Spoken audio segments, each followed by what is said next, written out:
Does Kritik have any questions? Yes, Vijayji. Go ahead, please. Sir, what is the meaning of circumstances? Circumstances means it's like situation.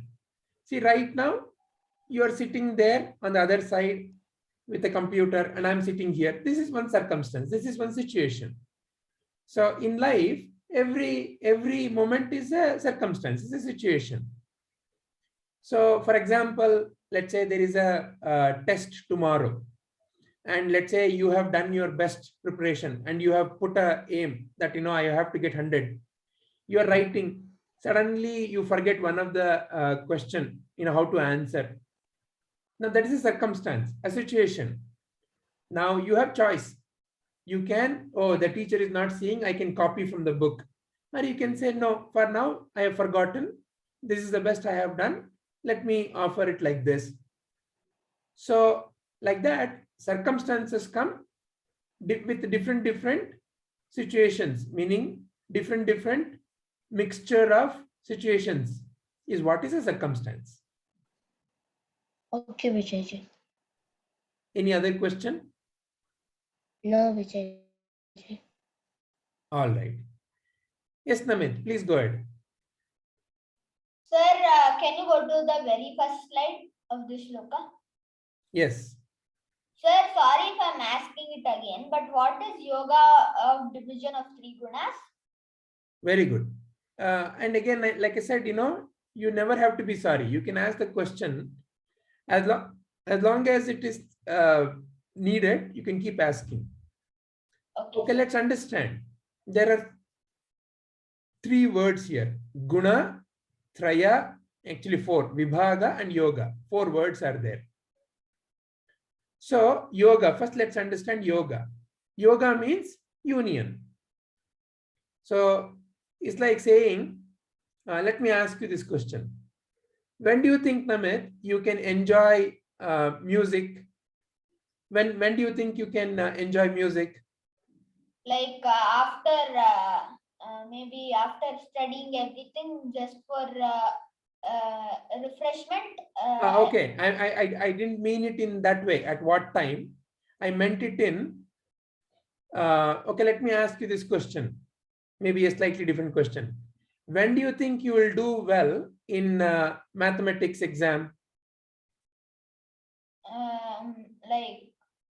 Like I didn't understand the question properly. Okay, let's say there is a mathematical exam. Yeah. When do you think you will do well in the mathematical exam? When I have studied well, and I think. Good. When do you think you will study well for the math exam?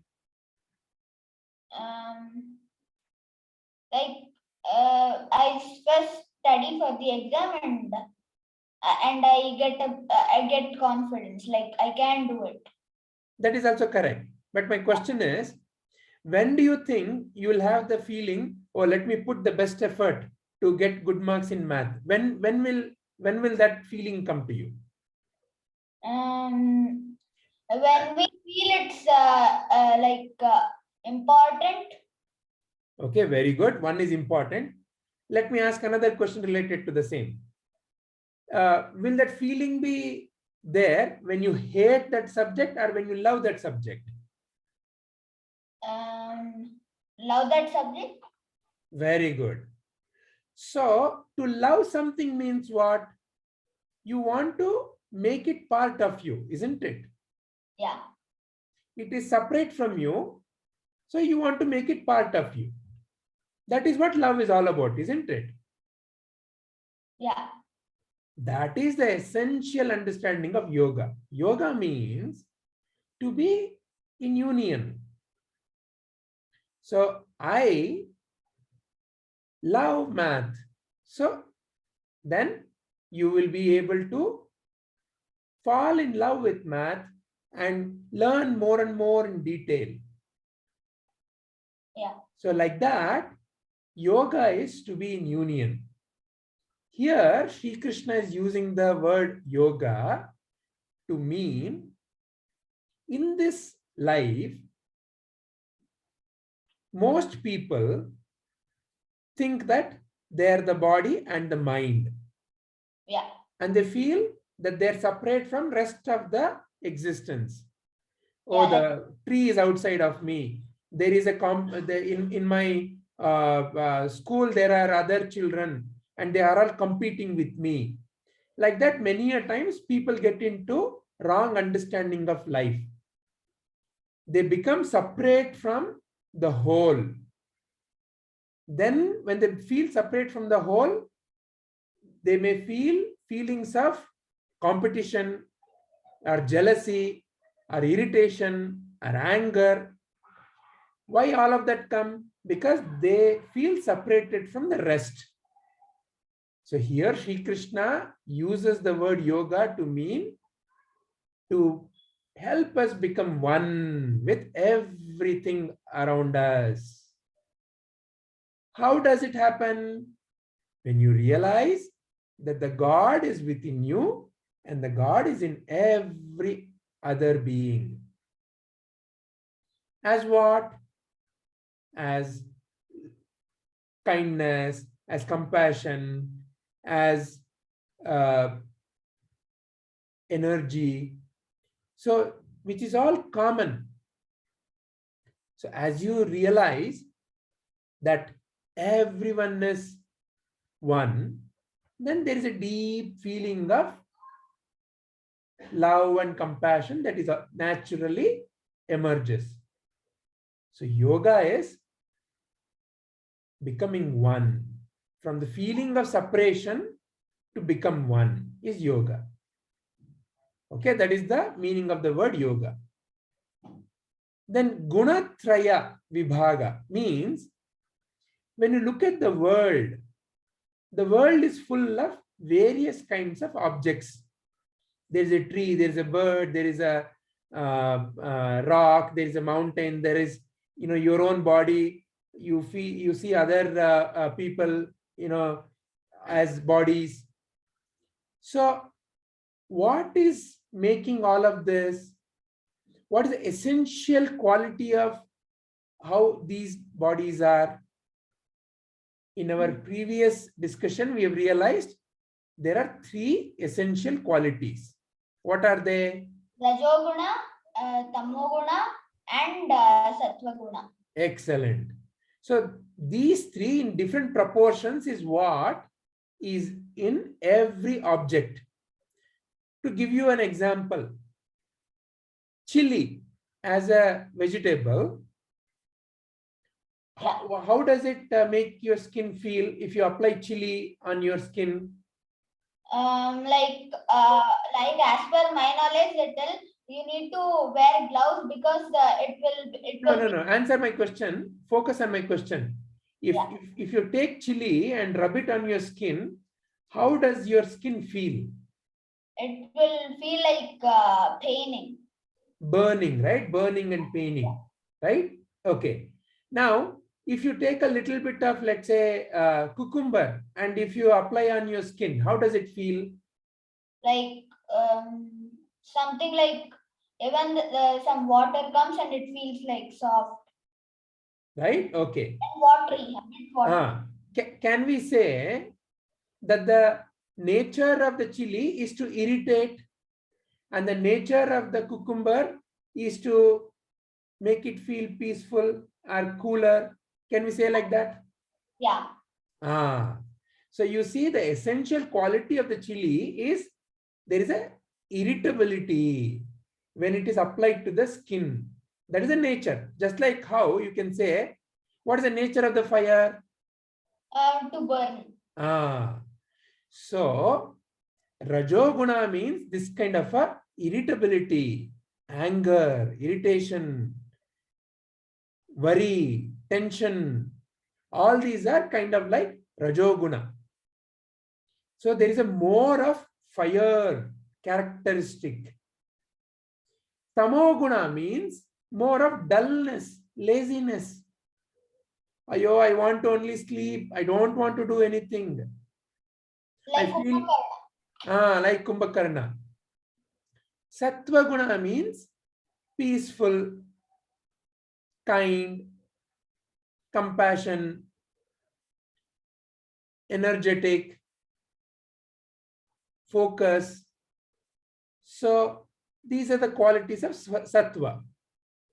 So what Sri Krishna is helping us understand is that this world, what we see, all the objects are nothing but mixture of these three gunas: tamo guna, rajo guna, and sattva guna. So in chili, rajo guna is slightly more. That's why it's irritation. Whereas there are some varieties of chili which are very, very sweet. They are very, very sweet. So sweet that you can even eat them.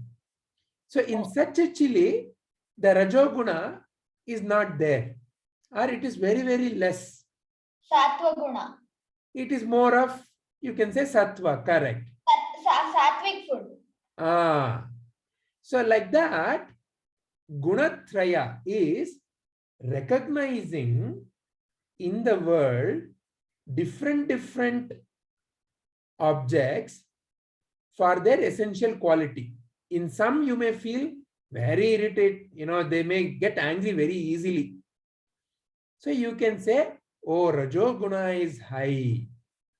In some you can see they always want to sleep or be in front of TV. Do something, no, I don't feel like doing at all. Tamo guna is high. In some, they want to do a lot of work. They want to help others. You can say sattva guna is high. Like that, Sri Krishna, through this chapter, is helping us realize how the world of objects is a constitution of these three gunas: guna, traya, vibhaga. How to separate these three? How to know what is rajo, what is tamo, what is sattva? What should I be developing? What kind of qualities I should be developing so that I realize my true nature? A rajoguna person is always angry, irritated. So his mind is not peaceful enough to sit and calmly listen and contemplate on Bhagavadgita. So such a mind will not observe the teachings of Sri Krishna. Lazy person, leave it. He is not even interested. He is not even interested to come and attend Bhagavad Gita class. So like that, depending upon the nature of the mind, different things happen in life to them. So Sri Krishna is helping us realize what is the important quality we should develop in our life. So that's why this chapter, Guna, Traya, Vibhaga, Yoga. Okay. Is this bringing clarity? Yes, sir. Sir, Right. I have one more question. Yes. Sir, can you please go to the next slide? Yes. Sir, so how is this all the where this jug and all are there? How is it related to you become what you meditate upon constantly? Excellent question. Very good question. What is inside all these different containers? Water. Very good. Does water by itself have any shape? No, it takes the shape of the container. Excellent. That is what is meant here. You become what you meditate upon. Your mind is like this water, pure. It doesn't have any contamination. It doesn't, as a little baby, you didn't even know whether you are a boy or a girl, or whether you are born in India or America.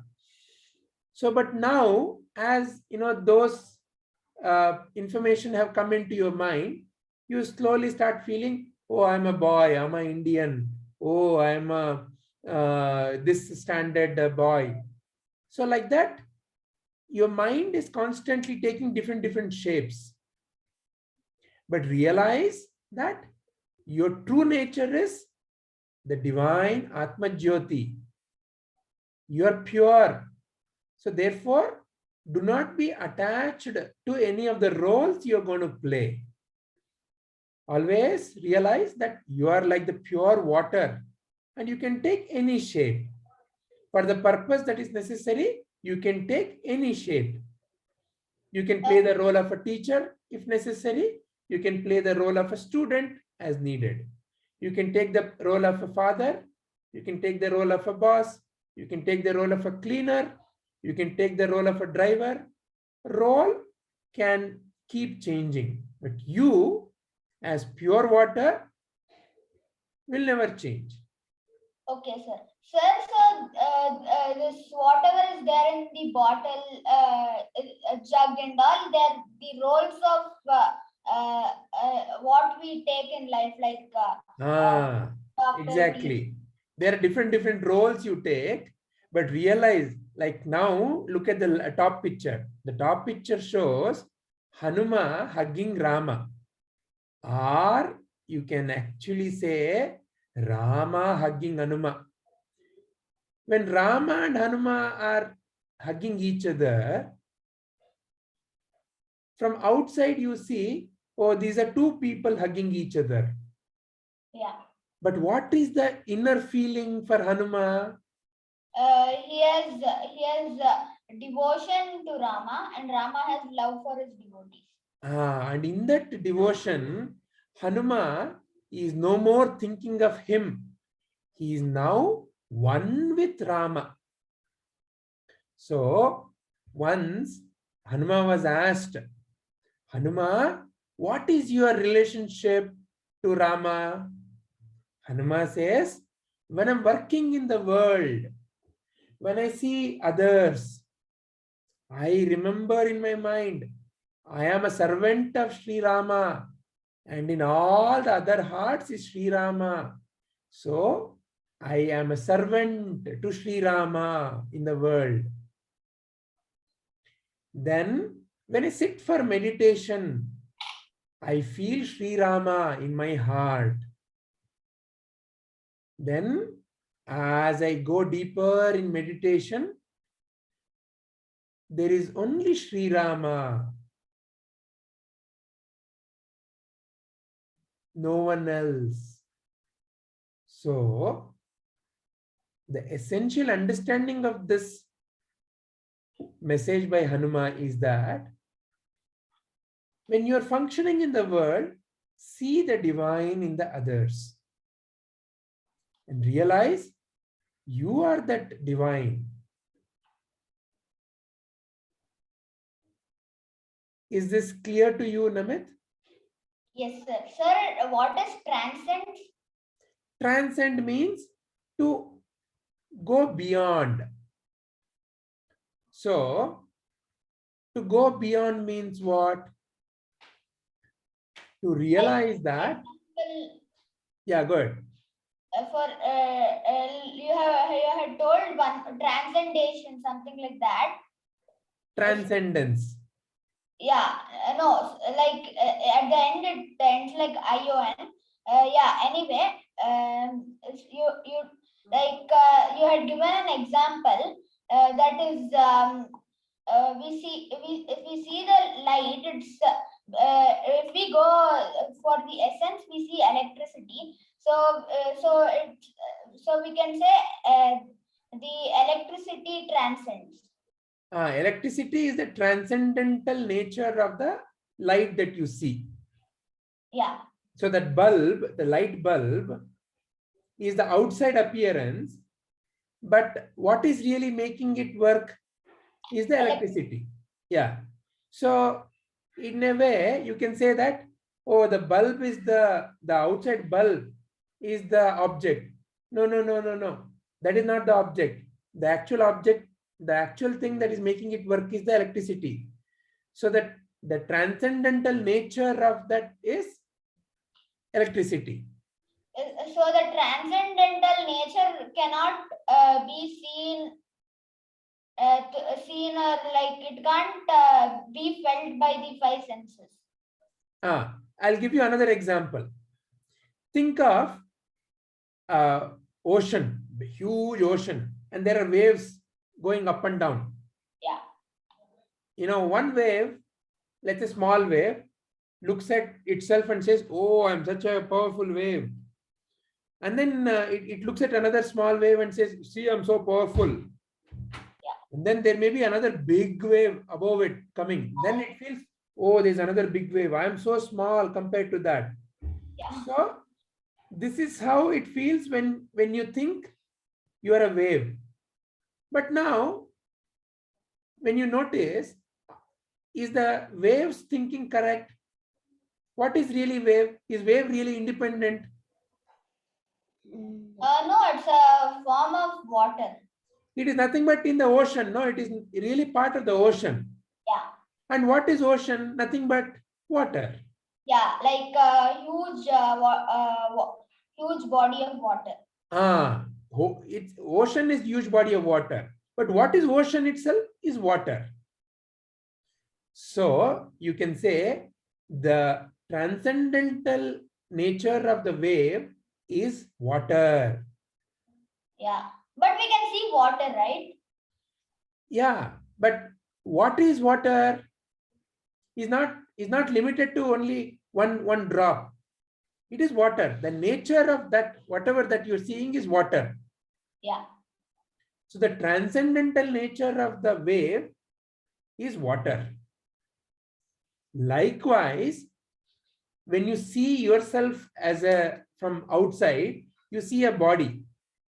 Then when you slightly observe, you see yourself thinking, the mind. But those two are your changing nature.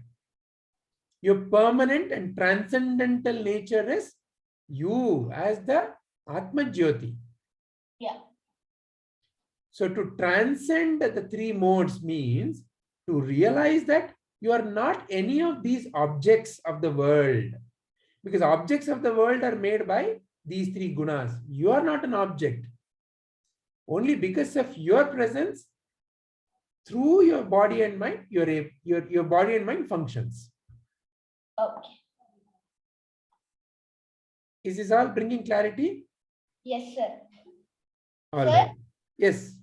Sir, can I leave? Yes, definitely. Hari Om, sir. Hari Om. Is there anyone else having any other question? Then let me listen to some of your understanding from this shloka and whatever we have contemplated. Yes, Rohan, let's start with you. Sir, I understood that what you constantly think is what you become. Like the water, it doesn't have any shape, but when you pour it to a container, it takes the shape of the container only. So like that, you learn to play any role. You can play any role in life. Learn to play the role, but don't become the role. Like how water, it never confuses. Oh, now I'm a jug. It never says I'm a jug. Water remains water. That's why you pour it anywhere, it easily flows. Has no problem. Yes, sir. Very nice. Very nice. Let's listen to what Kritik wanted to say. Yeah, I'll come one by one. Sir, can I tell after theatre? I'm writing what I've learned. Let's listen to then Rishita. So what I learned is that what you think is what you become. Very nice. So then how do you want to apply this in your life? See, if I am thinking of something like I want to become something, I want to achieve something in life. If you keep thinking good of it, of course it will come to you, and you won't become it, but you will be in that place. Becoming means those circumstances will come in your life. Becoming means you'll not one day become something else. You are like the water, pure. You will not change, but the circumstances, the situations in your life will be according to what you have been desiring. So therefore, what is that you should be focused on? What is that you should be desiring? What I want. Yeah, what whatever. is that? What is that? Is the right want? I didn't understand. What do you Okay, like, can I want anything? For example, Alexander the Great, they say, he is called as Alexander the Great. He said, I want to conquer the whole world. That is what he wanted. if you just think, you won't become that at the right moment. You think you have to do something, then you'll become like, you'll have that. True. He started doing that also. No, he started conquering the world, and he had conquered apparently half of the world. My question is that the right want? Is that the right? No, I don't think so. Why? He wants to conquer the world, meaning like that's first thing, it's impossible. Second thing, he has to know what his goals are, how he can achieve it step by step. No, If he he did doesn't all go of that. through, No, he did all of that. No. See, he knew his goal is to conquer the whole world. Next, he assembled a whole army. He started conquering so many countries. He did conquer. They say apparently he did conquer almost like half of the ruling countries by then. Sir, So, but yes, he died by the time. he died by that time. So, but the question I'm asking you is the you said, I should focus on what I want. Is there clarity that you need to bring towards what I want? Can I want whatever? Of course, No, it should whatever. Go like ahead. it should be like, you can't have what is already like gone in the past. You can't have it back. So That is okay. But sir, can I how tell? do you say about Alexander's want? He also wanted. He wanted to conquer the world. It has to be right. Meaning what? What do you mean by right? Like it should be in the correct. You can't just conquer the world, and that's not right to do that. Why is it not right? because you Then want, it will be like everyone's working under, like the whole country is working under one person, or let's keep on going. There should be a difference with all of us. See, in our want, we have to realize whether the want is in accordance to the universal principles or not, dharma. So when I want to conquer the world means what? I feel I am superior and everyone else is inferior. I want to control them, right? That's why I want to conquer the world. I want them to listen to whatever I say. Yes. It means that I have not yet actually realized the truth. So my want is actually according to untruth. So whenever my wants are not in tune with dharma, then it is called as adharma. Then that causes tension, misery, worry, illness. Sir, is that why he couldn't conquer the whole world? That's why he fell ill. Because the feeling of I want to conquer had grown so deep into him that he fell ill. And he couldn't sleep in the night of all the murders and killing he had done. So the want, whatever that want, has to be seen in the light of the dharma. What is dharma? That which brings happiness, peace, health to all around me and including me. So when you do something, you should feel, for example, if let's say you go and you find somebody else's book very interesting, and without telling them, you steal and you come, you are always worried. What if they find out that I've stolen? So this is a adharma. Whereas you're interested to read that, you go and request them. Can I borrow and give it back to you? That person may, let's assume, he or she gives you gladly. Now you no more have that tension. You have told the other person. it is dharma. You requested, you got it, and now you care for it, and you return it back. Like that, our wants also we have to understand very clearly. Are we causing ill health, anger, irritation to others through our wants and actions? Or is it leading to well-being of others and me? That feeling, that discrimination has to be there in your mind.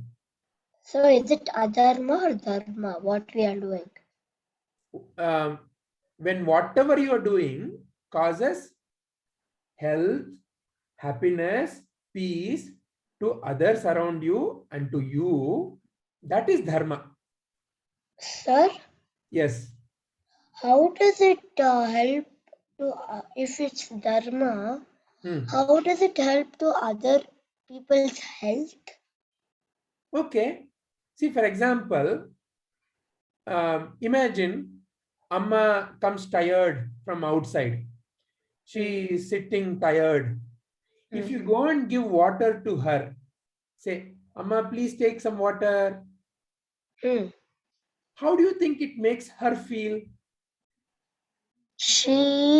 After she drinks it, she'll feel a little fine and she'll be like And happy that Yeah, go ahead. we are helping her. Very nice. So, through your action now, did you bring happiness to your mother? Yes. Through your action, did you bring health to your mother? No. Yeah, because she came tired and you gave water, she felt energetic, no? Health means what? Energetic, no? Yes. Okay. Yeah. And how does that make you feel when she feels happy and healthy? When she feels happy, even I'll feel happy. Excellent. You see, that is why this is a dharma. Both of us should feel happy, then dharma. Okay. Clear? So in the conquering, both of us didn't feel happy. Only he felt happy, and so that became adharma, and that's why he couldn't do it. Even he, deep within, is not feeling happy. See, the moment one has to kill and murder and put somebody else down, no? See, deep within, everyone is very kind. Deep within, it's like this. When you're eating food, are you eating for your thumb or little finger? All of them. To all of them, right? You have no separation. Oh, I'm eating only for my thumb or only for my little finger. Like that, deep within, everyone knows that we are all connected. It is like if, let's say, there is a hurt here. There is a hurt here. Then won't this hand just go and say, oh, you'll feel better like this? Or let's say when you're feeling a little sad, doesn't Amma come and hug you and say, oh, it's all right, you'll be better? And how does that make you feel? A little better, happy. No? You Better, feel happy, yes. No? Like that, deep within, everyone knows that we are all one. But when you conduct yourself against that, your inner deeper nature, when you conduct against that, then naturally one starts feeling miserable. That's what happened to Alexander. So he didn't feel that, he didn't get it that everyone are the same. He didn't realize it. Whatever the teaching he got, he didn't realize. But later, much later, towards the end of his life, he received the right teaching. And that's when he transformed.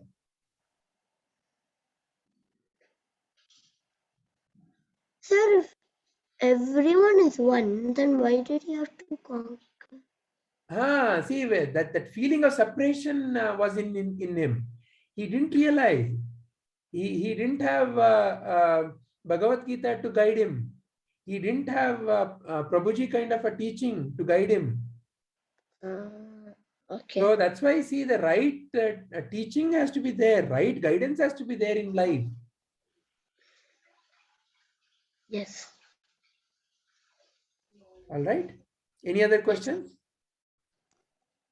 No. All right. How about Prerana? What did Prerana understand?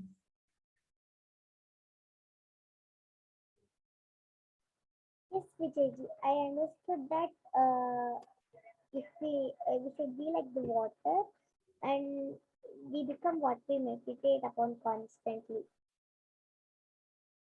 Good.